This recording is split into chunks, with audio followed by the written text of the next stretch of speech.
This is a Viva PR podcast. Those mega trends towards volatility, then they're not going to go back in the box. We should think of media relations as an expanding universe, not a contracting one. Agencies are facing volatility in what clients are demanding. If you lose that intellectual curiosity, then give up. But agencies hiring in their own image, probably not a great idea. Welcome to PR in the Real World, the podcast that gets to the heart of the challenges, changes and trends that are shaping our industry. We're really quite chuffed with this one. It's a conversation with the true PR titan, Nigel Sarbutts. With over 3 decades of experience leading PR agencies in Manchester, London and Leeds, including heading the brand marketing division at Burson-Marsteller, Nigel has seen it all. Now, as founder of the PR Cavalry, he's changing the game for freelancers and agencies alike. He's also the regional chair of the industry body, the PRCA. So if you've ever wondered how to navigate the dynamic buyer-seller relationship or want insight into the shifting PR landscape, this episode is a must-listen. Nigel's candid, sharp and deeply knowledgeable perspective is something every PR professional will find valuable. So let's crack on. Welcome, Nigel. We're going to be talking all about freelancers and agencies and the role of freelancers and just all agency land. But before we dive into all of that, can you just tell listeners a little bit about your background? I'm Nigel Sarbutts. I'm the founder of the PR Cavalry. I've worked in all my career in public relations. I've been the MD of 3 agencies, all 3 in the north, but 1 with a London office. There's been a mixture of independents and parts of major international groups. And then I became a freelancer. I went freelance in the early 2010s, around about then. And then I created the PR Cavalry, began working on the idea behind the scenes in 2018. And then we went public and began sort of trading with clients in 2019. So 2019, just before the pandemic, and it's now ancient history, but how did that change the landscape? And did it halt your plans or did it accelerate them? Halted them. When lockdown came, I suppose we had been active with clients, working with freelancers, putting them into client organisations for about 6-7 months, maybe 7 or 8 months before lockdown, which was March, wasn't it? And honestly, it was like the internet switched off overnight. People got out of freelance contracts literally overnight, and obviously the PR industry, kind of like all industries, went into freeze frame mode. It was a very brutal, probably 9 months until things, obviously, the economy started to move a little bit. And I think the PR industry was lagging that. It was not one of the first ones back by any means. Yeah. So I took the decision. I thought, the phone's not going to ring. The platform is not going to be particularly active. Freelancers are in a pretty precarious state. And freelancers, probably as you know, got no support at all from the government. There was zero support for independents through all of the lockdown support measures or COVID support measures. So spent my time trying to campaign, I suppose, for freelancers, working with CIPR, with PRCA to try and make the case that freelancers needed support because they are micro businesses like any other, but the government in their wisdom decided not to. So it was about saying, well, I'm not going to make any money for the foreseeable, so let's try and use my time, efforts, the platform to try and at least be on the side of freelancers. I run a very big Facebook group with well over 4,500 freelancers in it, so I have the ability to communicate directly and get feedback very quickly from freelancers about how they're feeling. So I was using that to feed back into the industry to say, the industry as a whole is hurting, but freelancers are particularly exposed because, of course, they have little to fall back on. Yeah. So it was tough. let's just turn the clock back. So in your agency days, running agencies, what was your kind of like view of the freelance world? And then how did you come to the kind of like realisation that the PR Cavalry would be a kind of useful thing? Yeah. I'll be honest and say, yes, obviously I hired a lot of freelancers over time across 3 agencies, but it was never I wasn't a heavy user of freelancers, and I think that reflects the fact that in that time, I'm talking about up to 2010, I think the agency world was different, and I think it's that change since then that prompts the freelancer. So it's a bit of a chicken and egg question, which is probably why you've asked it. And so personally not a huge user of freelancers, but I think agencies then were a lot more using the staff that they had on the payroll, and they would adapt their work to the skills available. And I think that's one of the challenges for agencies and for brand owners as well. And it's that big shift that was beginning to take place, certainly has increased since then, that big shift away from the idea of you won a piece of business and it was a retained client with almost fixed fees. You could predict the fees very easily. And I think that there's been that big shift away from retainer fees towards more project work, and also around the nature of the work that clients are demanding of agencies. Back in the day, you could predict a fee 6-9 months ahead. That was fairly straightforward to do. But you kind of knew that probably 90% of that work, or the vast majority of that work behind that fee, behind that number, would have been media relations. Yeah. Do the same process now, you can still put the same number in. You can predict that fee will be, £5,000 or £10,000 in that month. Yeah. But probably what's sitting behind that will be a much wider spread of skills and services that you are providing to that client beyond media relations. So content creation, image creation, data creation, data analysis. So the range of skills that are behind that fee have changed a lot and are continue to change. And I think that's the big challenge. Those 2 challenges are there, and that's what drove the creation of the PR Cavalry. That was the big penny drop for me, was that agencies are facing volatility in when fees drop and the size of those fees, but they're also facing volatility in what clients are demanding of their agencies. And if you have a very fixed staff overhead, it's hard to reconcile that volatility of revenue demand or revenue creation and volatility of demand of services if you have a fixed set of on your payroll and also a fixed set of skills that walk through the door on a Monday morning. There's that phrase, the instrument of the instrument of the hammer. So everything's a nail when you've got a hammer. Yeah. And if the people that you employ only do media relations, then hey presto, that's what you're going to be recommending to clients. So I think that's the big kind of, I talk about mega trend shifts, and I think that those are the 2 big shifts, the shifts in volatility of when revenues drop and volatility of what kind of services produce those revenues. Was there a penny drop moment? Yeah, absolutely. I was working in an agency, doing a long consulting piece in an agency, a very well-run agency, great clients, great people, very professionally run agency. They had all the systems, they were across the numbers brilliantly. And even then I was observing that when they were, all agencies have clients that maybe sometimes grumble and say, well, we're not getting the runs on the board, and they're starting to, start to complain.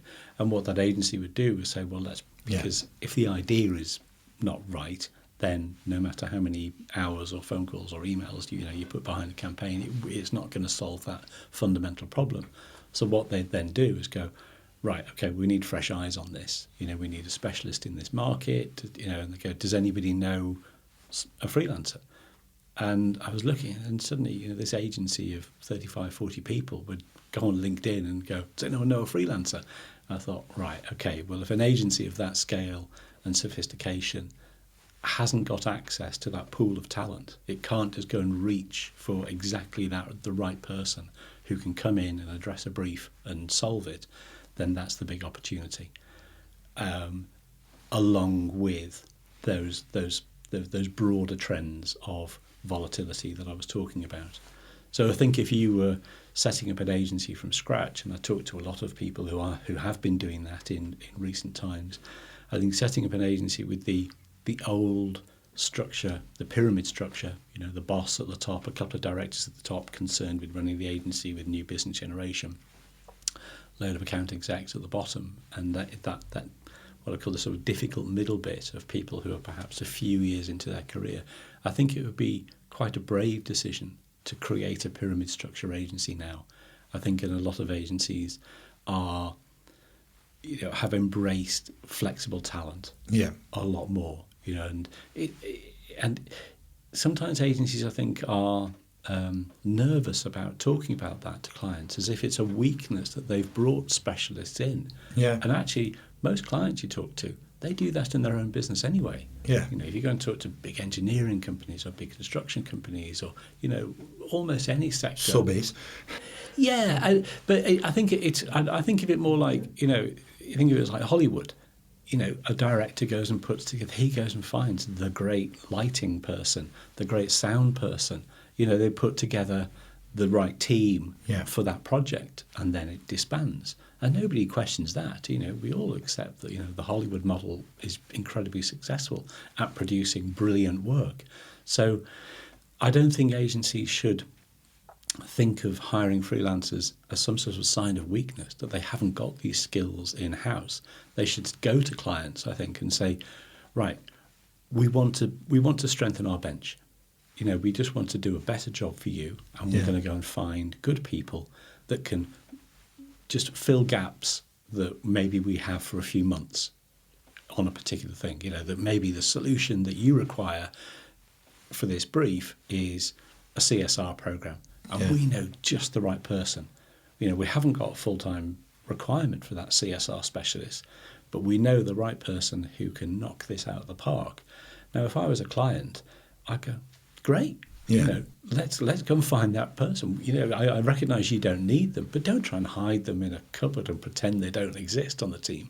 Bring them into the meeting, embrace the fact that you're bringing an expert in, and make a benefit of it. Yeah, because the client's not interested in how you build a watch, is it? No. He just wants that solution. That he wants his problem fixing. And, absolutely. How you go about doing it is kind of.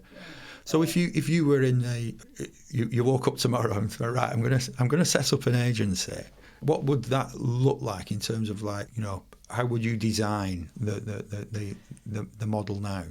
I mean, clearly you have to have an owner or directors at the top, and I think their responsibilities will always be setting the strategy, setting the direction of the business, investing, making the big decisions, and deciding what is the offer, what is the culture of the business, and also day to day or week to week being responsible for new business development, new business generation, of expanding the revenue streams. And then you will always have to have people that are catching balls, that are delivering, because PR comms is always going to be a million details put together in the right order.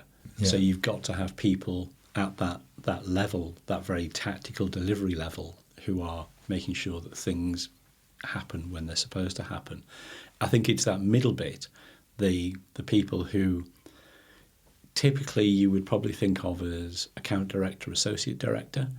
Those are probably that's where you probably want to bring a more flexible tier into the business. You're going to have a core of people that are there, week in, week out, or month in, month out, because that's what the client wants to see. But I think having a bigger pool in that middle, I think, is where flexible talent, agile talent, can really make a big difference. I think the challenge for with my agency boss hat on and working with freelancers is until you've tried some out, you're not always clear on what the CV might say one thing, but what they actually can deliver might be another. And we've had good and really good experiences, less good with others. Yeah. How do you navigate that? I see you as you're leading the charge. You're the advocate for the freelance community out there, and I know you're not responsible for all the kind of talents and skills, but no, put yourself back into my shoes. I mean, the first thing to say is that hiring a freelancer isn't fundamentally different to hiring an employee. We've all made bad hires, and one of the advantages of working with freelancers is that if it is a bad hire, it's not a really damaging thing for the business. It's not a marriage. No, and and having sat in your seat a couple of times, I've been in that position where you've hired somebody and clearly they're wrong, and you trying to make that decision to say, well, how long do we keep this going? Do we keep going until it fixes itself and we can solve this problem? Or do we have to make the ultimate decision and just agree that it's not working and that person has to exit the business? And that's a very difficult decision to make. And also it's one that I'm sure you've been mindful of. Your colleagues are looking at you and going, mate, this guy's a wrong un. Why are you not doing anything about it? And it plays badly to you. So you've got your own personal reputation in the business. But so hiring a freelancer is not fundamentally different to that, because you're making a judgment of have they got the right skills on paper? Is there a sense of chemistry? Can they work with the team? Can you confidently put them in front of a client and leave them to it?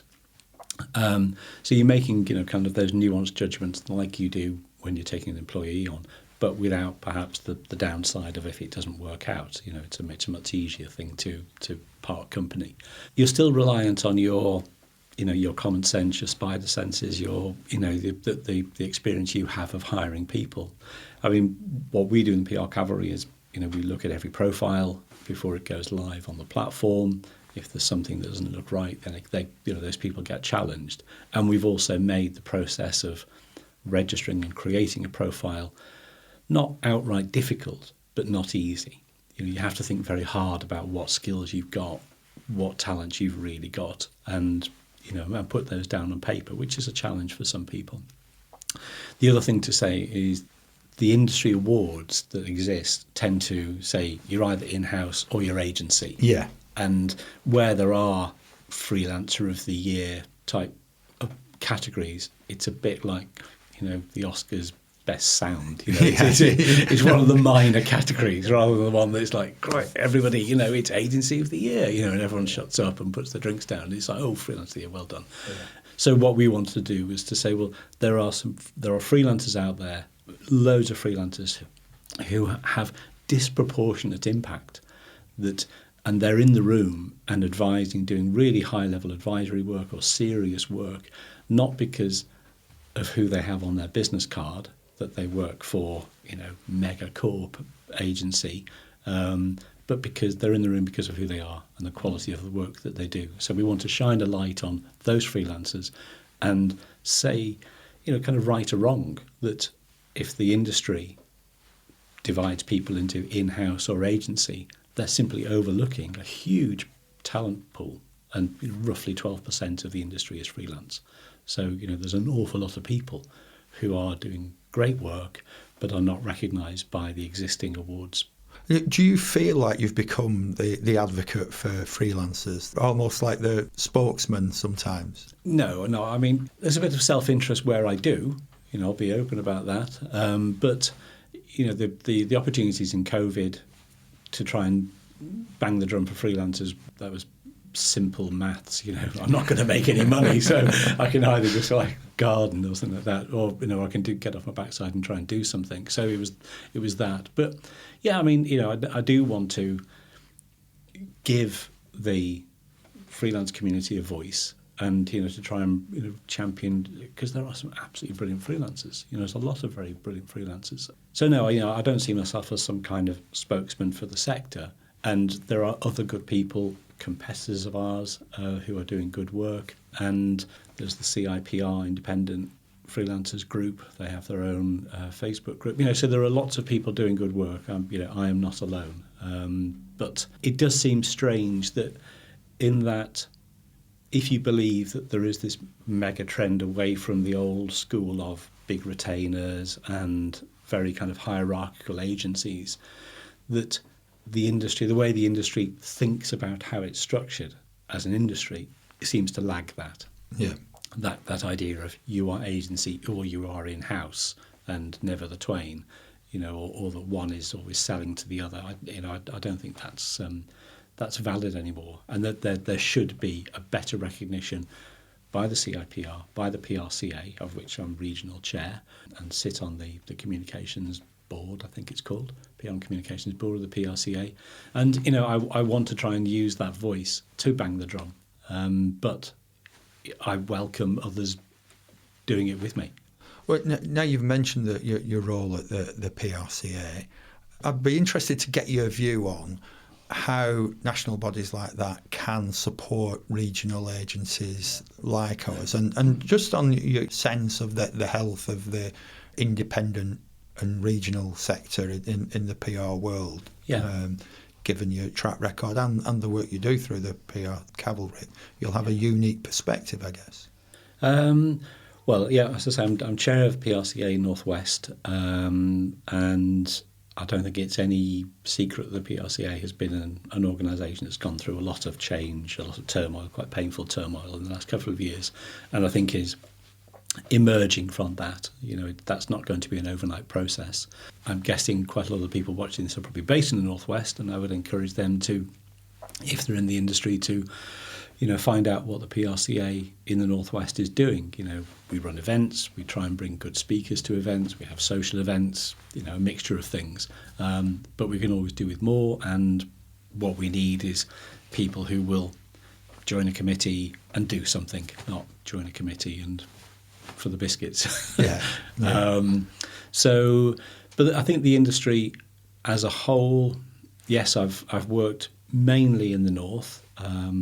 Spent 3 or 4 years running an agency which had a London and a Manchester office, and spent half the week in London in a big international group. So yeah, I've seen the industry from both sides. And is there a distinction? Yes, clearly. The agency world in the north is much more composed of smaller outfits. There are some big outliers, Tangerine, City Press are the ones that immediately come to mind of people. I think I was at an event at Tangerine's office, PRCA breakfast last week, and I think I'm right in saying they have something like 120 staff. So they are an absolute outlier. City Press as well, I think, are probably, if they're not at 100, they're probably knocking thereabouts. But then I think it drops down quite rapidly to a band of agencies in the kind of 10 to 20 sort of thing, and then obviously a long tail going out to individual consultants. There is a long tail in London. It's not all about every agency has 200 staff. Far from it. But clearly, there's a much bigger preponderance of agencies which have that headcount. And I think where that makes a difference, and I was talking to an agency MD, one of the big, I won't name them, but one of the big northern agencies, and he was saying, we find ourselves in a difficult position because we're kind of too big to compete with the 10 to 20, because those budgets they can't sustain them for a business like that. But even with, say, 80, 90 people, they're going into pitches where they are the tiddlers against the big internationals. And they've found themselves in a strange situation where they'll go into a pitch and field their data analysis and analysts and their planner, and they'll find out that the next agency had brought in a team of 10 data analysts or 4 planners, and that counts. That's a difference of capability. When it gets into the work, what do you do with that? What do you do with that insight? Are the ideas any good? I don't think scale. I don't think matters at that point. And you can see freelancers that produce brilliant work because the idea is great, and so scale does not equal quality. Is there a mindset difference, do you think? Yeah.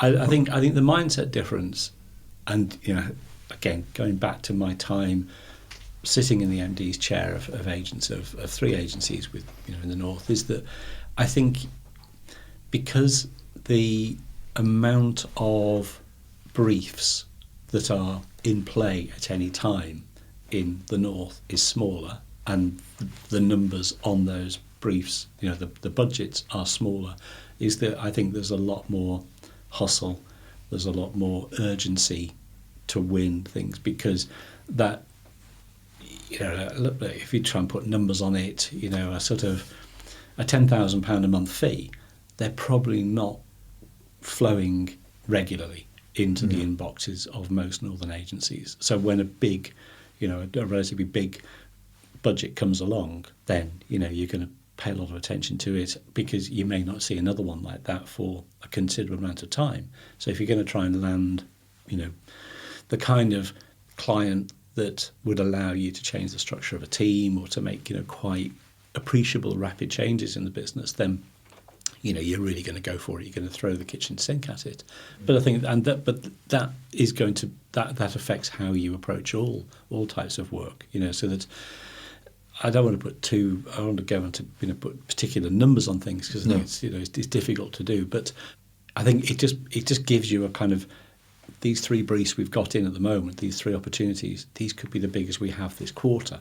So we're not going to let them go. And that's not to say that London agencies are somehow sitting in palaces, kind of going, just batting, I don't get out of bed for less than. That's not the case. But it's just the flow. Yeah. It's you're working in a different type of flow. That there are very few, 500,000 type briefs flowing around even in London. But so I think it just means that your opportunities cannot be just let go of. You've got to grab things with both hands, and you've got to be more entrepreneurial, more sales oriented.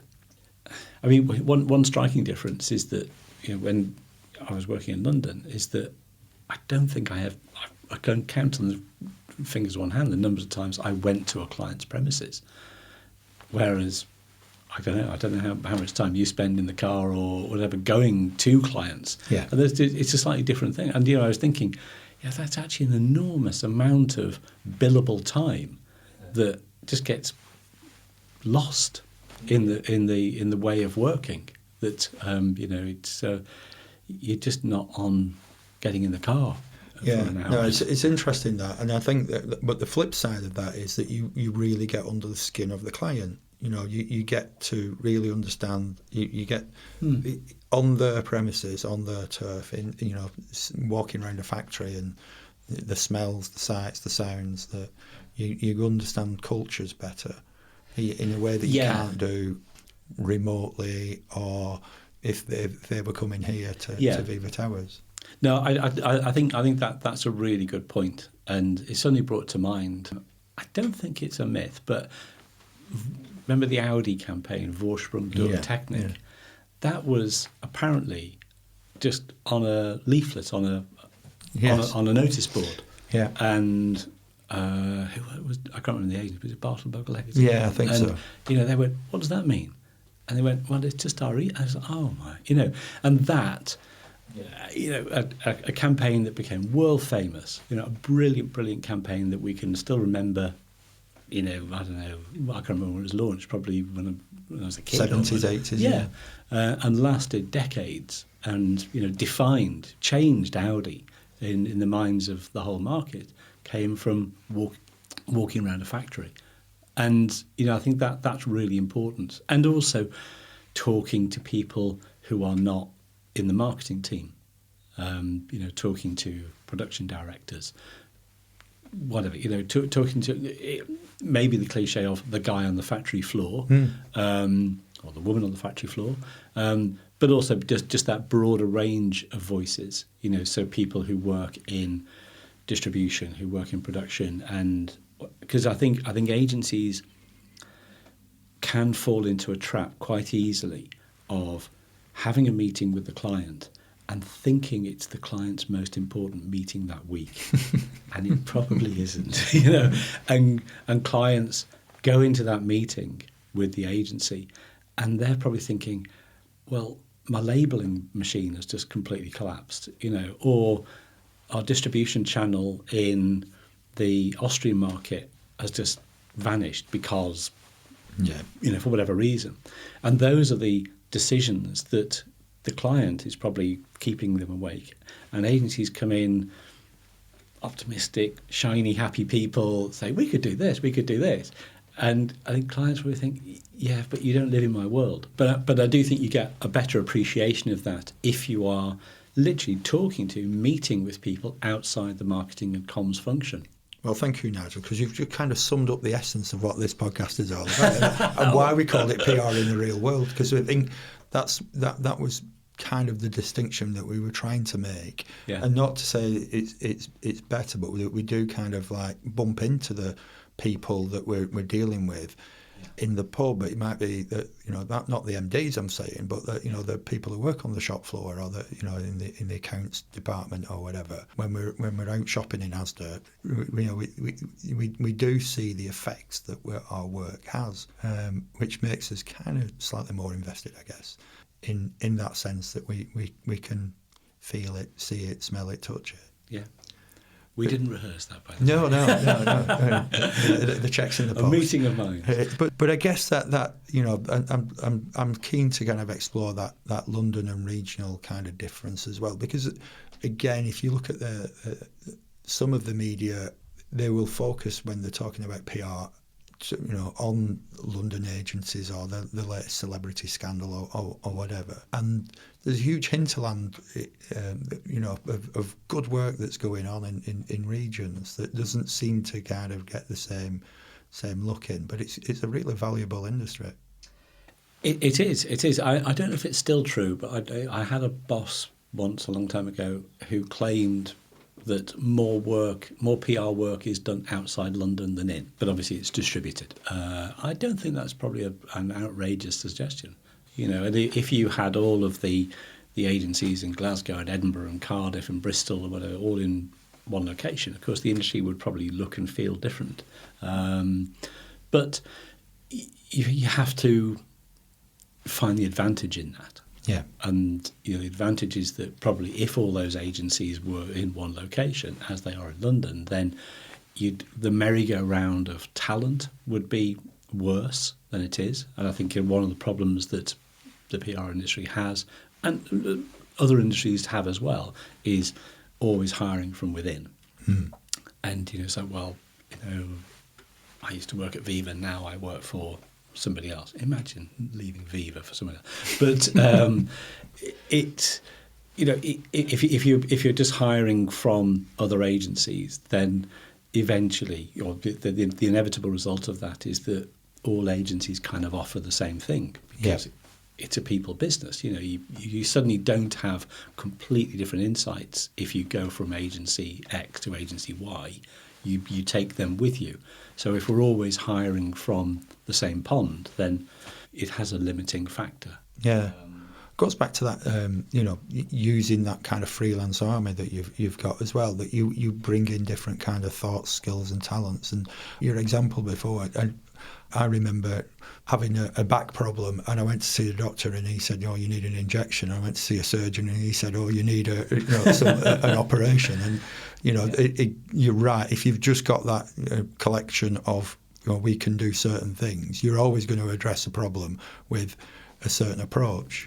Yeah, and I think that's probably even harder if you're a brand owner, an SME, comms manager, marketing manager. I mean, you know, most agencies ought to know some freelancers. You know, they ought to have a little black book. But if you're a busy brand owner, you know, if you're a comms head or something like that, you're probably managing 5-6 different agencies, and you're thinking, oh, well, you know, we need a different approach to PR. Yeah. Let's go for a freelancer. Where are they going to find them? Because they don't have that network at all. And these are the people that go on LinkedIn and go, I need a freelancer. And, you know, their brother's cousin gets recommended to them because they they don't have that network. And so that was the other idea behind PR Cavalry is that there is this huge talent pool of freelancers, but it's not searchable. So we've codified thousands of people, freelancer skills, and made them searchable. So the best person for the brief could be in Aberdeen, they could be in Truro, but if you're based in Manchester, Ronstal, wherever, your networks are probably never going to overlap with that person, because there's obviously obstacles to that happening.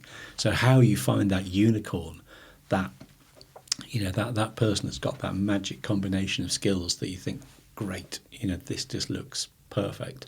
Had this week before last, agency came to us and said, we're pitching for a much bigger piece of business for an existing client, taking it into multiple European markets, taking it to the US.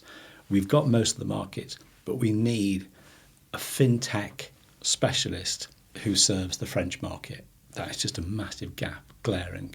Have you got anybody? Yes, we have. And I mean, the great one, very early on, I had a client who came and I said, right, I know you won't be able to help me, but I'm going to ask you anyway. Go on. And he said, right, I want somebody who knows the Indian retail banking sector. I said, okay, fine. I said, I'd like a challenge. And it was quite early on. We didn't have as many freelancers as we did. I found we had a freelancer who had an office in London, an office in Delhi, and was working for 2 Indian retail banks. Boom. Rang him up. Back of the net. Yeah, I mean, that's quite an extreme example. But we have well over 2,200 freelancers. There have been 1 or 2 occasions when we just have said, sorry, we just don't have that combination of skills, but it's pretty rare. Does your website now and the history that you've got with it give you a kind of barometer of the state of the industry at all, or? Yeah. I mean, I can speak from the data of the number of searches we have on the platform, and I'm open and honest with everybody. I'm an open book. It's been a very tough 18 months for the freelance market. I don't think anybody would hide from that fact, and that's reflected in the number of searches that go on. That has been improving. There's definitely been an uptake, but the main thing, which is the thing that I'm most happy about, is the ratio of searches going on to people being hired has got a lot better. And that says to me, this is about real intent. Yeah. It's not, because inevitably there's always going to be, if you create a platform like ours, there's a bit of sort of curiosity. It's like, what is it? How does it work and whatever? And for those people that have no intent, it's very difficult for them to do anything. You can't get a sense of how it works until you commit to to putting a brief on and having something to work with. But even then, you still get some people that don't, that ghost or have not got great intent, but those have been going down. So the ratio of people being hired has definitely gone up, and that says that those are clients that have carved out a budget, they have a desire to work with somebody, and they're going to go through to completion, to hiring somebody. So that in that sense, the market is definitely getting better, but there are still shocks out there. I was shocked by the collapse of an agency. I won't name them because I don't know what but a name that probably you and I both know, and suddenly said, I'm sorry, we're shuttering the business. And it was like, wow, and that was a business with great reputation, a really good, strong proposition. They were not a Me Too agency. And there have been others as well that have come out of the blue and failed. Edelman, so it's not just the independents. I mean, Edelman have just announced 5% job losses across their global operations. Obviously you had the merger of Burson and Hill and Knowlton, and that inevitably you put 2 big businesses together, you're going to have efficiencies as the shareholders would be looking for. But there's a lot of nerves out there. I'm having more conversations with people who are saying, should I go freelance? I've just lost my job and I'm thinking about going freelance. What's it like? And I always say to them, I'm very frank with them to say, don't go freelance as a stopgap. make a career choice. And I think that freelancers who approach a client and apologise for being a solo practitioner, I think they're just missing the point. Yeah. Because I think, and I've had this experience of pitching for a big piece of business as a freelancer, and the client going, "Yeah, but it's only you, isn't it?" There isn't anybody else. I said, "Yeah, but if I break my leg or fall under a bus, the work will get passed to close associates who are as good as me that I trust. That's a logistics problem that we can solve." But what you're really asking is, have you got the intellectual capability to bring to a campaign? And I say absolutely, because anything that a freelancer pitches to a client is going to come from their head and their heart, because they have to be 100% accountable. They have to come up with the idea, deliver it, sweep up afterwards. There isn't anywhere to hide for a freelancer. So the advice they give to clients is absolutely, they are committed to it. They really believe in it. And I think clients love that. Yeah. They want that kind of shared risk. They, skin in the game don't really like that phrase, but freelancers have skin in the game in a way that a great account director from an agency can't, because they may have 5, 6, 7 clients, who knows, and if they pitch something that doesn't work and maybe they lose that one client, it's not going to affect their mortgage, it's not going to affect their career. If as a freelancer you lose 1, 2, 3 clients within a fairly short period of time because you didn't deliver, then that's life-changing. Yeah. So, freelancers have that commitment. Putting your PRCA hat on for a moment, and in your conversations with other agency leaders in the Northwest, what is the kind of mood among those guys and girls? I think it's still a bit nervous. I think there's a lot of caution out there. I might be wrong, but I don't see many people hiring a lot. Maybe they're replacing, but they're probably not expanding headcount. I think times are tough. The economy is still obviously in a pretty nervous state. We've had some very big shocks. With Ukraine, price of energy, the Liz Truss episode, should we call it that? And now, obviously we've got a new government, but we've also got an incoming president who is evidently shaking things up rapidly. So there's a lot of uncertainty there, and the world is fairly uncertain in many respects. But I think that there comes a point where you say, well, how much of that? I can't change the weather. I can't. What can I do here? And I had this conversation with a lot of freelancers, who are saying, well, where's the work going to come from? I'm really struggling here. And it may sound cliched, but I say, well, you can't change the weather. You cannot make the phone ring just like that. The only lever you can pull, and I think it probably applies to agencies as well, is you can just do really good work, and just deliver for the clients that you've got. Try and work with them. Try to understand the pressures that they're on, rather than just see them as a client who is saying, well, we've got to do more for less. We've got to do more for less. Because I think whether you're freelance or work an agency working with a client who says, we're struggling, you've got to do more for less.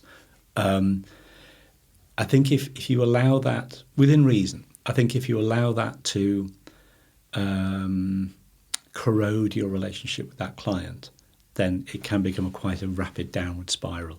Yeah. Over-servicing is not a great business model, is it, for freelancers or for no, it definitely isn't. And over-servicing is it's punishing for agencies and freelancers.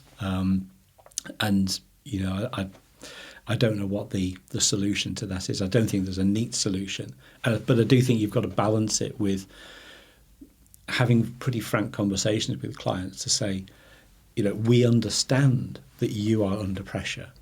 And that possibly comes from, going back to that idea of the factory tour, is seeing their business in the whole. seeing their business in the round, not just through the lens of that comms and PR meeting once a month, where the client comes in full of angst about their distribution channels, their labelling machine, or supplier issues, things that perhaps don't immediately get onto the PR agenda, but are shaping everything that the client is doing.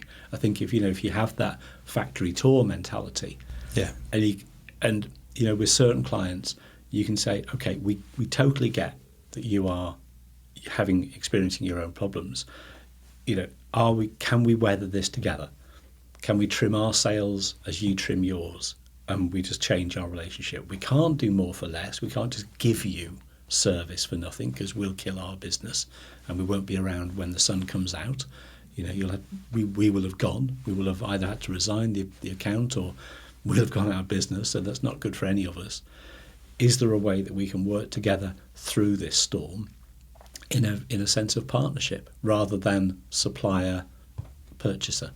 Because if you make it all transactional when things are tough, then it's hard to get back then to a relationship of partnership and growing together. If it's been, I kind of resent you as a client now because you've cut my budget. If you start resenting your clients, then you may as well have a plan for replacement, because you will lose them fairly rapidly. And it's like I say, it's about, right, okay, well, let's have a really frank conversation. Is this 3 months? Is this 6 months? Is this 9 months before you see an end? And what can we do to keep the fires burning to a degree? Maybe push all of the effort into one area of the business that you think has to be protected, their kind of Alamo, and say, well, we just have to make a decision to say, well, those elements of the brief that we used to be active on, you can't afford to support anymore. So let's marshal what we've got into something and go for quality, retain the quality in certain areas rather than just try to endlessly spread the jam thinner and thinner and thinner and thinner, because it fails. Eventually it fails, and clients know that. No, it's a sensible point. I'm interested in a client of ours we were talking to the other day, and he said he thought the best entrepreneurs were pessimists. And it was a bit of a counterintuitive phrase, but he explained it in the sense that as a pessimist, you look at all the pitfalls and all the problems. Because I've always thought of entrepreneurs as being like the risk takers and the optimists and so on. But he was saying, like, you look at all the risks and then you plan for all the failure. I'm interested on your view on that. Yeah, I think there's a lot in that. You open LinkedIn and everyone's crushing it, and in the gym at 4 a.m. and we've smashed it this month. It's like. No, you haven't. You're making it look silly. Well, it's interesting because the post that I do, where I say it's been a terrible week, we've just lost some stuff, but stuff has gone wrong. Those are the posts that get the most engagement. When we've won an award, we get pats on the back and stuff. Well done, it's like, well done. But it's that when you're authentically honest like that, you get a lot more kind of people going, that rings true. Yeah. There's a great phrase: vulnerability begets trust. Right. Which I don't know who said it. I love that. I've quoted it to a lot of people, and I think it applies in PR and comms, in the execution of PR and comms. You think about going into a crisis situation. A company or an organisation in crisis that goes out and tries to brazen it out, or kind of say this doesn't matter, to try to put a kind of diamond hard wall against the problem. It rarely works for them. And we can all think of examples in the news literally today, which prove that to be true. Whereas the organisation that says, we've misjudged this, we've got it wrong, and this is how we're going to change. And the lesson we've learned is that we were doing it wrong, and this is the pain we have to get through to do it right. And that authenticity, that vulnerability to say, we messed up, I think you get to a position of trust a lot quicker. So we're straying into this kind of the world of crisis comms and execution, but generally around entrepreneurial behaviour. And I think a lot of organisations will hire leaders to change the weather. That they are somehow invincible, that they are capable of doing things that other superhumans can't. And I don't think that's true. And the leaders who gain respect and have that authentic voice, who have that ability to say, here are my weaknesses. I understand them. I'm trying to, solve where we're weak, or we're trying to, deal with problems and be clear about what those problems are. So I think, there's that's the entrepreneurial idea of, I'm out here and I'm driving my Ferrari and it's all very kind of glitzy. I just, that tracks across to the organisation that's in a crisis, pretends that life is all sunshine and flowers and, and people see through it. People see through it. And, I suppose, we all have our our kind of dark nights, kind of 3 a.m. thoughts. It's difficult, when you're running your own show, you're always thinking of things that can go wrong. And I think if you're blind to that, if you just ignore them and think, oh, it'll be fine, then something's going to catch you out eventually. Yeah. It's been fascinating talking. I think if we could wrap up now, just by looking at your kind of personal reflections on your career and the biggest lessons that you've learned about the PR industry, the kind of takeouts that you'd like to pass on to people. I think probably it would have to be keep learning. Setting up a technology business in the kind of last quarter of my career was a bit of a vertical leap, sitting in rooms, talking to developers about stuff that, I kind of understood, but I was not expert in. I think if you lose that intellectual curiosity, then give up, and I'm always wanting to try and, understand things better. And to learn from people who see things in a completely different way, so people who are much younger than me, will be seeing the world very differently to how I do, and that I want to learn from that, and I hope also that's a two-way street, that people can learn from people who have got a lot of grey hair. And I think that's a talk for another day about ageism and not valuing expertise and wisdom in the industry. I think as an industry we're besotted by youth, and we devalue wisdom, devalue experience. So I think what have I learned is keep learning from people who are not like you. And we were talking about agencies hiring in their own image, probably not a great idea. I think agencies or organisations which hire for skills irrespective of background, I think will probably get a better outcome, because you're going to get a diversity of perspective, a diversity of opinion, a diversity of way of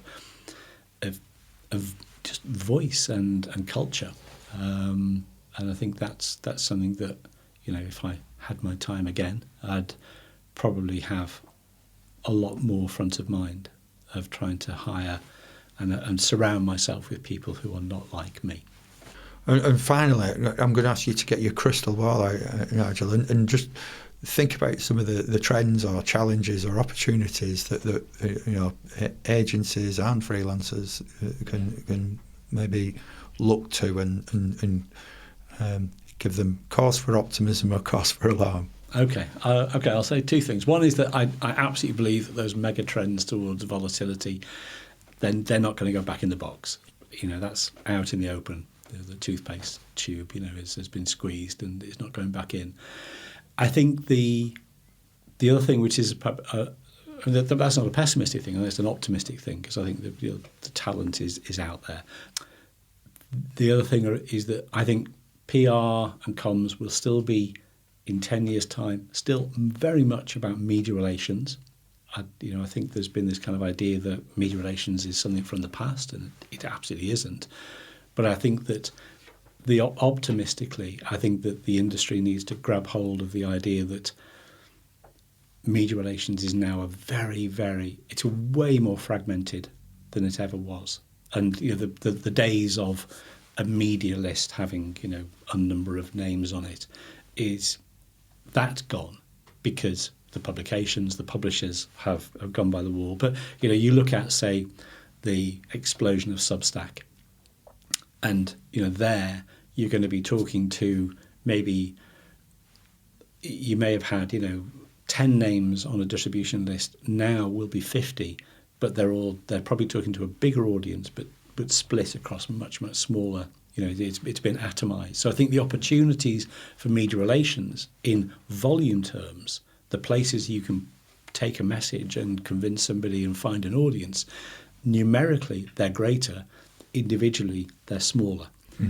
But I think there's tons of work to be done there, and I think we should think of media relations as an expanding universe, not a contracting one, but just a very different, not huge planets, but billions of small stars. Brilliant. Well, that seems a perfect place to leave it. Nigel, it's been fantastic to talk to you. My pleasure. Thank you for coming across to our little booth in Rosendale and sharing your thoughts and insights. It's been an absolute dream. Brilliant. Thanks, Tony. Thank you. Thank you. Thanks for listening to PR in the Real World. If you've enjoyed this episode, we'd love it if you could subscribe to the podcast and leave us a quick review. Your support really helps spread the word and reach more marketing and PR professionals just like you. And don't forget to share this podcast with your colleagues or anyone who'd benefit from the insights we share. Thanks again, and we'll see you next time for more tips, strategies and real world stories from the PR frontlines.